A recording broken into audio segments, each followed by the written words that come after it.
మహిళల కోసం central bank of India ఇప్పుడు మీకు అందిస్తోంది గృహ రుణం. అతి తక్కువ వడ్డీ రేట్లకే ప్రత్యేక సెంటు గృహలక్ష్మి. పూర్తి వివరాలకు వెంటనే సంప్రదించండి 18003030. తన 100 రోజుల పరిపాలనలో వరదలు, ఆడపిల్లల మీద రేపులు, వైఎస్ఆర్సీపీ వాళ్ళని మర్డర్ చేయడం, నరికి చంపటం, వాళ్ళ మీద తప్పుడు కేసులు పెట్టి ప్రజలకు ఇచ్చిన ఏ హామీ నెరవేర్చలేదు. కాబట్టి ప్రజల్లో తనకొస్తున్న చెడ్డ పేరుని డైవర్ట్ చేయడానికి డైవర్షన్ పాలిటిక్స్ లో ఈ రోజు వెంకటేశ్వర స్వామిని కూడా చంద్రబాబు నాయుడు గారు వదలలేదనేది మనకు స్పష్టంగా కనిపిస్తోంది.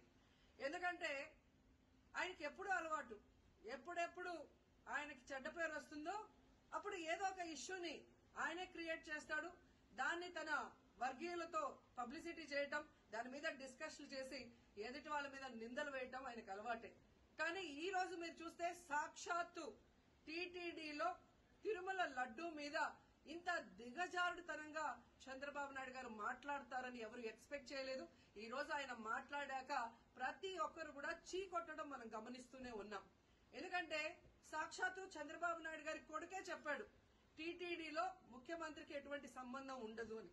అలాంటప్పుడు జగన్మోహన్ రెడ్డి గారు ఏదో దగ్గరుండి తిరుపతి లడ్డూలో యానిమల్ ఫ్యాట్ ని మిక్స్ చేయించినట్టుగా ఆయన ఈరోజు ఆరోపించడం ఎంతవరకు సబబని నేను అడుగుతున్నాను.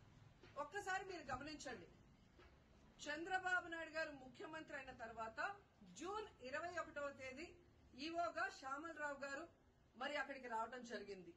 నెయ్యి వాసన చూస్తూ లడ్డూలో స్వచ్ఛమైన నెయ్యిని మేము వినియోగిస్తున్నామని ఆయన చెప్పడం కూడా మీరు అందరూ గమనించుంటారు. జూలై 6వ తేదీ 12వ తేదీ 2 సార్లు ట్యాంకర్లది టెస్ట్ చేయడం జరిగింది. అందులో వెజిటబుల్ ఫ్యాట్ మిక్స్ అయింది కాబట్టి దాన్ని రిజెక్ట్ చేశాము, దాన్ని వాడలేదు అని శ్యామలరావు గారు చెప్పడం మనం అందరం కూడా గమనించాం. అలాంటిది 2 నెలల తర్వాత ఇప్పుడు చంద్రబాబు నాయుడు టీటీడీకి సంబంధించిన దాన్ని టీడీపీ ఆఫీస్ లో ప్రెస్ మీట్ పెట్టి ఇలా యానిమల్ ఫ్యాట్ కలిసింది అని ఒక నింద వేసినప్పుడు దాన్ని సమర్థిస్తూ మళ్లీ శ్యామలరావు గారితో ప్రెషర్ పెట్టి ప్రెస్ మీట్ పెట్టించి ఎలా మాట్లాడిచ్చారో మీ అందరూ కూడా గమనించారు. సాక్షాత్తు నారా లోకేష్ గారే చెప్పారు టీటీడీతో ముఖ్యమంత్రికి సంబంధం లేదు అని. అలాంటప్పుడు జగన్ గారి మీద ఎలా నిందలేస్తారని నేను అడుగుతున్నా. ఈరోజు మీ ప్రభుత్వంలో మీ ఈవో ఉండగా మీరు టెస్టింగ్ చేసిన మిల్క్ లో వెజిటబుల్ ఫ్యాటా ఇంకో ఫ్యాటా ఉంటే దానికి బాధ్యత ఎవరు? శ్యామలరావు గారా, లేదా ప్రభుత్వంలో ఉన్న చంద్రబాబు నాయుడు గారా, లేదా ఎవరు టీటీడీ బోర్డులో ఉన్న మెంబర్సా? సో ఇది ఒకసారి మనం ఆలోచించాల్సిన విషయం. అంటే ఈవో గారు తాను జాయిన్ అయినప్పుడు ఏం చెప్పాడు, ఈ రోజు చంద్రబాబు నాయుడు ప్రెషర్ పెట్టాక ఏం చెప్పాడు అనేది భక్తులందరూ కూడా గమనించాల్సిన విషయం. రెండవది మీరు చూస్తే చంద్రబాబు నాయుడు డైవర్షన్ పాలిటిక్స్ ఎప్పుడూ చేస్తుంటారు. అలాగే ఈ రోజు ఆ తిరుమల కొండ మీదకి జగనన్న అధికారంలో ఉన్నప్పుడు మోడీ గారు వచ్చారు, అమిత్ షా గారు వచ్చారు, ఎక్స్ సీజే రమణ గారు వచ్చారు, ప్రెసిడెంట్ సీజే గారు వచ్చారు. అంతెందుకు చంద్రబాబు నాయుడు ఫ్యామిలీతో సహా వెళ్లాడు, పవన్ కళ్యాణ్ గారు వెళ్లారు. లడ్డూలో ఏ మాత్రం రుచి తేడా ఉంటే ఆ రోజే వాళ్ళు కంప్లైంట్లు ఇచ్చి ఉంటారుగా, ఎందుకు కంప్లైంట్లు ఇవ్వలేదు? ఇప్పుడు ఆ 5 సంవత్సరాల్లో ఏదో జరిగిందని నింద వేయడానికి ఈ రోజు టీటీడీని ఎంచుకొని తిరుమల తిరుపతి దేవస్థాన ప్రతిష్టను దిగజార్చడం ఎంతవరకు కరెక్ట్ అని భక్తులందరూ కూడా ఒకసారి ఆలోచించాల్సిన అవసరం ఉంది. అండ్ మూడవది, ఈ రోజు ఎవరైతే బీజేపీ నాయకులు కూడా మాట్లాడుతున్నారో వాళ్ళని నేను అడుగుతున్నా, ఇదే టీటీడీ బోర్డులో మెంబర్లుగా బీజేపీకి సంబంధించిన వాళ్ళు ఉన్నారు. మరి ఆ రోజు తప్పు జరిగితే వీళ్ళందరూ ఎందుకు మోడీ గారికి అమిత్ షాకి ఇన్ఫార్మ్ చేయలేదు, ఎందుకు దీని మీద చర్యలు చేపట్టలేదు అనేది నేను అడుగుతున్నా. అలాగే ఈ రోజు తెలుగుదేశం పార్టీ అధికార పార్టీలో ఉన్న వేమిరెడ్డి ప్రశాంతి గారు ఆ 5 సంవత్సరాల కాలంలో ఈ పర్చేసింగ్ కమిటీలో 5 సంవత్సరాలు ఉన్నారు. అలాగే ఇప్పుడు మంత్రిగా ఉన్న పార్థసారథి గారు కూడా పర్చేసింగ్ కమిటీలో ఉన్నారు. మరి వాళ్ళని విచారించండి, ఆ బోర్డు మెంబర్లందరినీ బయటకు వచ్చి మాట్లాడమని చెప్పండి, తప్పు జరిగిందా లేదా.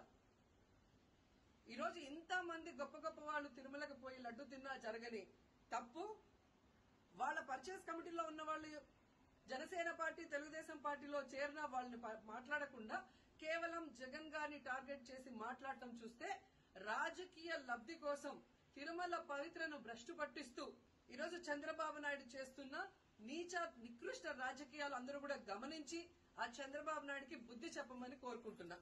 ఇక ఫైనల్ గా తనను ఎవరూ నమ్మరు అనుకున్నప్పుడు పవన్ కళ్యాణ్ గారిని ఫ్రేమ్ లోకి తీసుకురావడం చూస్తున్నాం.